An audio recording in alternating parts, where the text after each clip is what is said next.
ഭജ ഗോവിന്ദം ഭജ ഗോവിന്ദം ഭജ ഗോവിന്ദം ഭജ ഗോവിന്ദം ഗോവിന്ദം ഭജ മൂഢമതേ സംപ്രാപ്തേ സന്നിഹിതേ കാലേ നഹി നഹി രക്ഷതി ഡുഗൃഞ്ജകരണേ.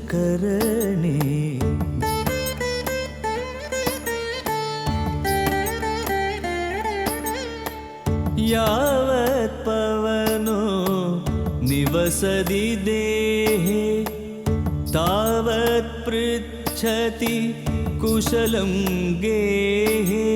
യാവത് പവനോ നിവസതി ദേഹേ താവത് പൃച്ഛതി കുശലം ഗേഹേ.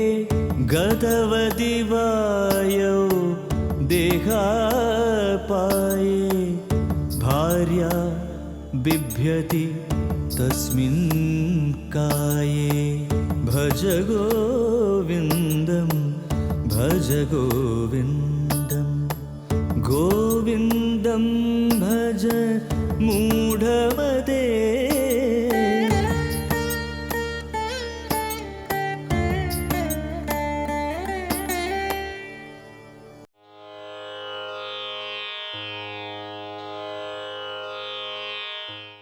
യാവത് പവനോ നിവസതി ദേഹേ.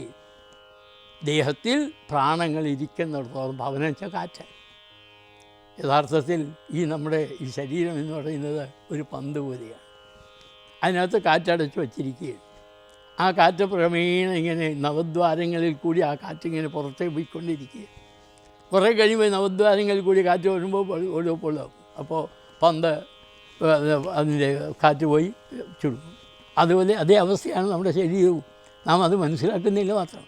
നമ്മുടെ 9 ദ്വാരങ്ങളിൽ കൂടി എപ്പോഴും ഇങ്ങനെ ഈ പ്രാണൻ വെളിയിൽ വായു വെളിയിൽ പോയിക്കൊണ്ടിരിക്കുകയാണ്. അപ്പോൾ കുറേ വായു അതിനകത്തുണ്ട്. ഉള്ള വായു ഇതിൽ കൂടി ഇങ്ങനെ വളർത്ത് പോകുന്നു.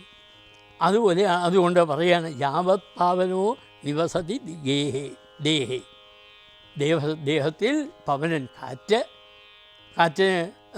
ശരീരത്തിനുള്ള കാറ്റിനെയാണ് നാം പ്രാണൻ എന്നൊക്കെ പറയുന്നത്. പ്രാണനെന്നും ഉദാനനെന്നും അപാനനും സമാനൻ വ്യാനൻ എന്ന 5 പ്രാണങ്ങൾ വായുക്കളുണ്ടെന്ന് നമ്മുടെ ശരീരത്തിനുള്ളിൽ. അതിൽ പ്രാണൻ എന്ന് പറയുന്നത് ഹൃദയത്തിലിരിക്കുന്ന വായുവാണ്. ഹൃദയദേശത്തിലിരിക്കുന്ന വായുവിനെ നാം പ്രാണൻ എന്ന് പറയും. ഈ പ്രാണങ്ങളാണ് നമ്മുടെ ശരീരത്തെ നിലനിർത്തുന്നത്. ആ ശരീരത്തെ നിലനിർത്തുന്ന പ്രാണങ്ങൾ വായു എത്ര കാലം നമ്മുടെ ശരീരത്തിൽ ഇരിക്കുമോ അത്രയും കാലം താവത് പൃച്ഛതി കുശലം ഗേഹി. അത്രയും കാലം വീട്ടിലെ ആളുകൾ നമ്മുടെ കുശലം അന്വേഷിക്കും. സുഖമാണോ, എങ്ങനെ ഇരിക്കുന്നു, വീട്ടിലെല്ലാവർക്കും സുഖമാണല്ലോ, വേണ്ടതൊക്കെ നിനക്ക് വീട്ടിലുണ്ടല്ലോ എന്നൊക്കെ അന്വേഷിക്കും. ഇപ്പോൾ ജീവൻ ഈ പ്രാണൻ ശരീരത്തോളത്തോളം അതാണ് താവത് പൃച്ഛതി കുശലം ഗേഹി. ഗേഹത്തിൽ വീട്ടിലെ ആളുകൾ ഇവനോട് കുശല പ്രശ്നങ്ങളൊക്കെ ചെയ്യും. നല്ല സുഖമാണെന്നൊക്കെ ചോദിക്കും. നേരെ മറിച്ചോ ഗതവതി വായു ജീവാപായേ. വായു പോയി. ജീവൻ എന്ന് പറയുന്നതായ വായുവിൽ നിന്ന് പോയി. ജീവൻ എന്ന് പറയുന്ന യഥാർത്ഥത്തിൽ നമ്മുടെ വേദാന്ത ശാസ്ത്രം അനുസരിച്ചാണ് ജീവൻ എന്ന് പറയുന്നത് അന്ധഃകരണത്തിലുള്ളതായ തോടുകൂടിയ ചൈതന്യമാണ്. ചൈതന്യമാണ് നമ്മുടെ പരമാത്മാവ്. പരമാത്മാവ് നമ്മുടെ അന്ധഃകരണം മനസ്സിനോടുകൂടി ചേർന്നിരിക്കുന്ന പരമാത്മാവിൻ്റെ ആ പരമാത്മ ചൈതന്യത്തെയാണ് നാം പറയുന്നത് ജീവൻ. ഇപ്പോൾ അന്ധഃകരണം നഷ്ടപ്പെട്ടാൽ അതിലൂടെ ചൈതന്യം പോയി. ഇപ്പോൾ ഒരു കുടത്തിനകത്ത് വെള്ളമുണ്ട്. ഈ വെള്ളം കൊണ്ട് നാം സമുദ്രത്തിൽ പോവുകയാണ്. സമുദ്രത്തിൽ പോയി മുക്കിങ്ങനെ പിടിച്ചുകൊണ്ടിരിക്കുകയാണ്. ആ കുടം ഇരിക്കുന്നിടത്തോളം കാലം കുടത്തിലെ വെള്ളവും സമുദ്രത്തിലെ വെള്ളവും രണ്ടായി ചേർന്നിരിക്കും.